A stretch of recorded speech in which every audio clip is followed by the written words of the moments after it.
Hey guys, welcome back to Red Devil TV. Man United versus Brentford tomorrow night.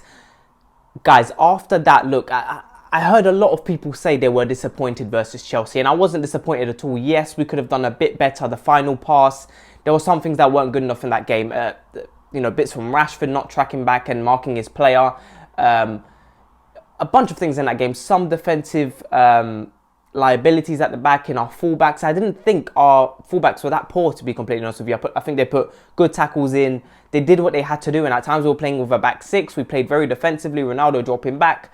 Elanga, constantly trying to back Telles. Rashford was the disappointing player in that game with Bruno, I would say. Look, versus Brentford, last time we played Brentford, we beat them 3-1. Greenwood, Rashford, and Elanga scored in that game. Rashford came off the bench, he scored again, and Rashford was still in that kind of place where he comes off the bench and he's scoring a couple goals. It was between October, January, where he was coming off the bench. His performances weren't great when he was starting games, but he was still scoring goals when he was coming off the bench. Brentford recently, I think they've got 9 points out of their last 12. I think it's 10 points out of their last 12. So what does that mean? It means that they are in a great form. And the last time we played them, their manager wasn't really happy with the game. He said we didn't deserve to win, how Brentford basically battered us. And I do remember in that first half, I thought we were actually pretty dreadful versus Brentford. But this is a different game, and they're in better form now than they were back then. And this is going to be a tough game.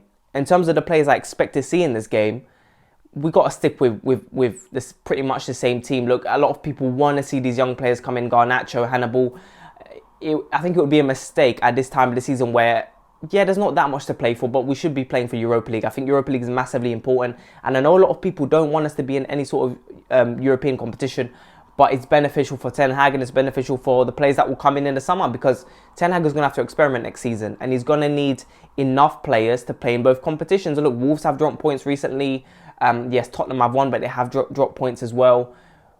And West Ham. West Ham lost today to Arsenal. We need that Europa League spot. So for us to get Europa League, and I think we'll get 6th this season, I think we will. We need to win most of our games. So, look, in terms of the players I expect to see, what I would do, put De Gea in goal, put Delort at right back, put Telles at left back, Luke Shaw's not available, put Varane and Lindelof. I think that's our best back four at this moment. That's our best back four. With Shaw being out, he'd probably step in at left back. And then you've got Delort right back. I think Delort is better Wan-Bissaka, but he's not. This is not Delort's final product. It's not. And with Wan-Bissaka, I would say he's young. Delort's 1 year younger, so there's not that much of a difference in terms of age. But I really think, looking at it, I think Delort is better. He's got a better future. I think he's the better attacking fullback. He's got more of a balanced game than Wan-Bissaka, even though Wan-Bissaka is slightly better defensively. Luke Shaw's better than Telles, and that's it. I don't think there's that much between them, like I've mentioned loads of times on this channel, but I do think Luke Shaw's a bit better. And Lindelof and Varane, that's our best partnership. Bailly hasn't played this season, but I personally thought at one point that Bailly and Varane were our best centre-backs in terms of the way we wanted to play, high pressing, high line, but Bailly hasn't been given the opportunity, so I can't even state that. It's not, I can't state that from my opinion that he's better than Maguire and Lindelof, because I haven't seen him much this season. But right now, that's our best back four. Midfield, what do I expect to see versus Brentford? I'd love to see Fred back. I want to see Matic in midfield, one of our best players in the last few games. And look, Bruno's been in bad form. He's really been in bad form, but it's probably going to have to be him or Mata. I would like to see Mata actually playing this game. I would like to see Matic, Fred and Mata. The problem as with Mata is he's not going to be able to play 90 minutes. I'll probably bring Bruno on in the 60th minute. So I'll have those three in the midfield. I would most likely have Garnacho on the right. So I would put youngster in. He's a very dangerous player, Garnacho. Very attacking. And being a young player, he's going to come in and fight for the whole game. We've seen players this season constantly not putting enough effort, not enough energy into the game, not enough tackles, jogging back, not tracking their man. I want to see Garnacho in this game. Brentford are not going to be an easy team to beat. They're really not. So I'll put Garnacho on the right. I would put probably... Sancho's not going to be available, so it's probably going to have to be Elanga on the left. Ronaldo up top. Wouldn't mind seeing Hannibal in the midfield, but I think we've got to stick with mostly our senior players and then bring in the likes of Elanga, he's still a youth player, but he's been playing quite a lot of games this season. So I'll probably bring Garnacho in that right wing, with Sancho not being available, Rashford being in poor form. I know it's Brentford, so Rashford might actually play in this game, but I want to see our players really go for it, put in those tackles, come on, get at least a 2-0 win, comfortable win. But we should be battering these teams anyway.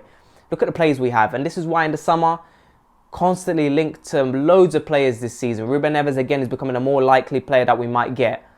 Calvin Phillips is constantly being mentioned, but there's been rumours that apparently he's not going to leave Leeds because of the rivalry between Leeds and Manchester United.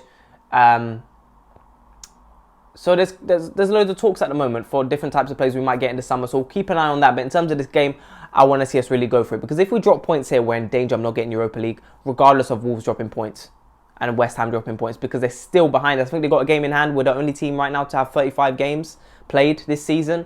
So, look, all we need is Ronaldo to turn up like he's been turning up in the last few games. He's been arguably our best player this season with De Gea. I wouldn't mind seeing Henderson play this game. I wouldn't mind, but he's probably going to leave in the summer. Lingard's going to leave. Pogba's going to leave. Matic, Mata. Loads of rumours right now that Wan-Bissaka can return to Palace.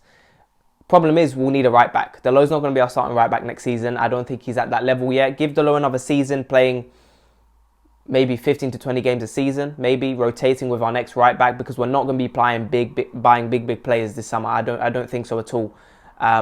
We're going to be buying players who we should be buying, 20 to 30 million pound players who look very good, who play in the German league or the Portuguese league or the French league or whatever, who don't cost that much, but you can see that they are good players, and that's what we should be going for. Yes, there are good players out there who are worth 80, 90 million. Declan Rice, Calvin Phillips I think is at 60 million that they want for him. Ruben Neves even is at 45, 50 million, so he's going to be of an expensive one. But I would say a lot of these players are worth getting because they are a lot better than the midfield we have. Is Ruben Neves better than McTominay? Yes, he is. He better than Fred? Yes, he is. Will he make our midfield a lot better? Will Declan Rice make our midfield a lot better? Yes, he would. But for what, 100 million? 80 to 100 million is not worth it. He's not going to solve all our problems. We've got problems everywhere. Right back, striker, we need a striker. We possibly need a winger as well. Centre back. We need to see what happens. But guys, in terms of this game, my prediction, I'm going to go with a 3-0 victory. I hope we don't concede in this game. Eriksen, he's lifted this team recently, and I hope we don't concede in this game. De Gea has been possibly our best player with Ronaldo this season, and he's still conceded a lot of goals because our midfield and defence. And that's it. Look, we've had problems all season round in terms of attack, midfield and defence, but most of it has been defence and midfield. So, guys, let's see what happens. Please make sure to like and subscribe. Let me know what you think about the game, and I'll talk to you guys later.